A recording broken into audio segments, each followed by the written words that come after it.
ओम शिवाय नमस्तुभ्यम। हर हर महादेव। नमस्कार।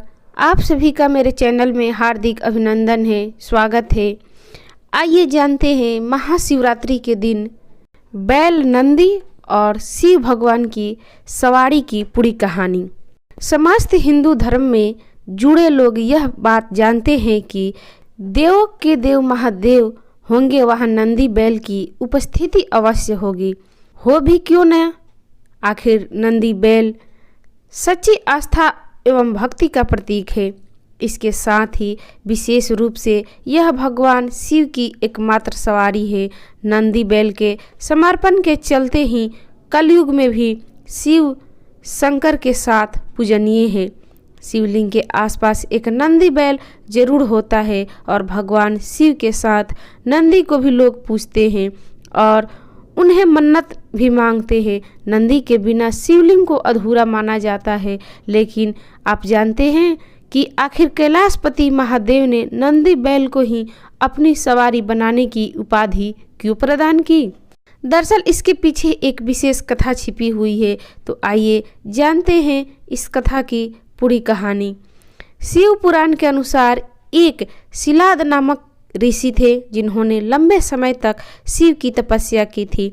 इसके बाद भगवान शिव ने उन्हीं तपस्या से खुश होकर शिलाद को नंदी के रूप में एक पुत्र दिया था। शिलाद ऋषि एक आश्रम में रहते थे। उनका पुत्र भी उन्हीं के आश्रम में ज्ञान प्राप्त करता था। एक समय की बात है कि शिलाद ऋषि के आश्रम में मित्र और वरुण नामक दो संत आए थे, जिनकी सेवा का जिम्मा शिलाद ऋषि ने अपने पुत्र नंदी को सौंपा दिया। नंदी ने पूरी श्रद्धा से दोनों संतों की सेवा की। संत जब आश्रम से जाने लगे तो उन्होंने शिलाद ऋषि को दीर्घायु होने का आशीर्वाद दिया, पर नंदी को नहीं दिया। इस बात से शिलाद ऋषि परेशान हो गए। अपनी परेशानी को उन्होंने संतों के आगे रखने की सोची और संतों से बात का कारण पूछा। तब संत पहले तो सोच में पड़ गए, पर थोड़ी देर बाद उन्होंने कहा, नंदी अल्पायु है। यह सुनकर मानो शिलाद ऋषि के पैरों तले जमीन खिसक गई। शिलाद ऋषि काफ़ी परेशान रहने लगे। एक दिन पिता की चिंता को देखते हुए नंदी ने उनसे पूछा, क्या बात है, आप इतना परेशान क्यों है पिताजी? शिलाद ऋषि ने कहा, संतों ने कहा कि तुम अल्प आयु हो, इसलिए मेरा मन बहुत चिंतित है। नंदी ने जब पिता की परेशानी को कारण पूछा तो और उसके पिताजी सुनाए तो वह बहुत जोर से हंसने लगा और बोला, भगवान शिव ने मुझे आपको दिया है, ऐसे में मेरी रक्षा करना भी उनकी ही जिम्मेदारी है, इसलिए आप परेशान ना हो। नंदी पिता को शांत करके भुवन नदी के किनारे भगवान शिव की तपस्या करने लगा। दिन रात तप करने के बाद नंदी को भगवान शिव ने दर्शन दिए। शिव जी ने कहा, क्या इच्छा है तुम्हारी वत्स?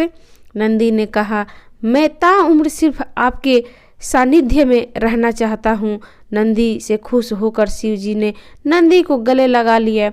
शिव जी ने नंदी को बैल का चेहरा दिया और उन्हें अपने वाहन, अपना मित्र और अपने गणों से सबसे उत्तम रूप में स्वीकार कर लिया। इसके बाद शिव जी के मंदिर में के बाद में नंदी के बैल रूप को स्थापित किया जाने लगा। इस प्रकार नंदी बैल महादेव की सवारी बने और आज वह कलयुग में भी पूजनीय है।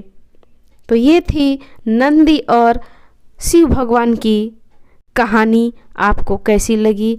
अच्छी लगी तो इसे लाइक करें, शेयर करें, कमेंट्स में हर हर महादेव, ओम नमः शिवाय जरूर लिखें। और कथा सुनने के लिए, जानकारी प्राप्त करने के लिए आप सभी का धन्यवाद। नमस्कार।